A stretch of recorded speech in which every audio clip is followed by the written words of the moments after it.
Great, thank you. Dr. Jesse Harris, I was going to say, as somebody who has done a lot of work with training poll workers, right, on the sort of minute by minute, day by day work they've got to do, can you walk us through a little bit of what it is that poll workers are doing, both when they're checking people in, when they're counting the ballots later, and also maybe speak, if you could, to what's the difference between a poll worker, a poll watcher, and an election monitor? Okay, Let's start with the perfect. easy stuff. Yeah.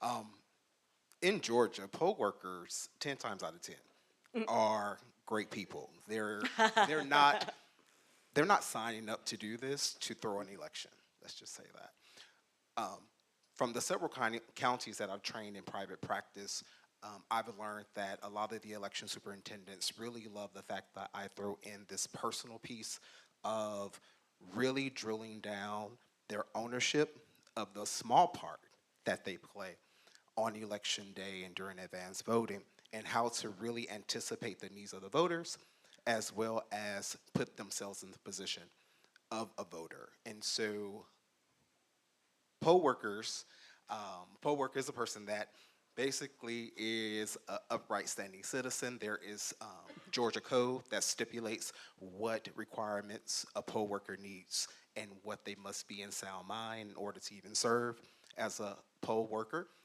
They are trained to receive the poll worker, to check them in, to set up the polling location, and I also do that in stimulation where we give out roles and we literally set up a polling location from scratch during their training so that when they get there at 5 o'clock on the election day or during advanced voting the first day, they can go ahead and seamlessly set up. So, but basically they are taking the voter through the voting process by checking them in, uh, getting them in the queue line to go ahead and vote on the BMD or the ballot marking device, and then reviewing that ballot, queuing them to review their ballot. Also, they are looking throughout the day of the election event to make sure that there's no deceit or fraud going on. Uh, there's not a voter coming in that's wearing um, campaign or paraphernalia that should be removed or turned inside out. Uh, they're being mindful of what's going on in inside the polling location as well as outside. And then when we get to poll watchers are those, we have credentialed poll watchers and non-credentialed poll watchers. Credentialed poll watchers are those that are trained by a candidate or a political party, and they are responsible for training those poll watchers, and they are given a letter, and they're notified by to the state and to the county officials that they will be monitoring a selected polling location, um, and they're giving ID and also a letter certifying that they have been trained. A non-credential poll watcher will be someone just probably a student that wants to come in. They are not given meaningful access. They're not allowed into the enclosed space, which is basically where check-in starts and where check-out, if you will, where you deposit your ballot into the scanner, where it ends. And so that is what we call a poll watcher. And then a public monitor or public observer serves the same as a non-credential poll watcher, where they are allowed into accorded off space, if you will, where they can observe the election and its activities, but not interfere or have what we call meaningful access. Excellent. And since you've got the microphone, let me ask a follow-up that actually comes from one of the people in the audience.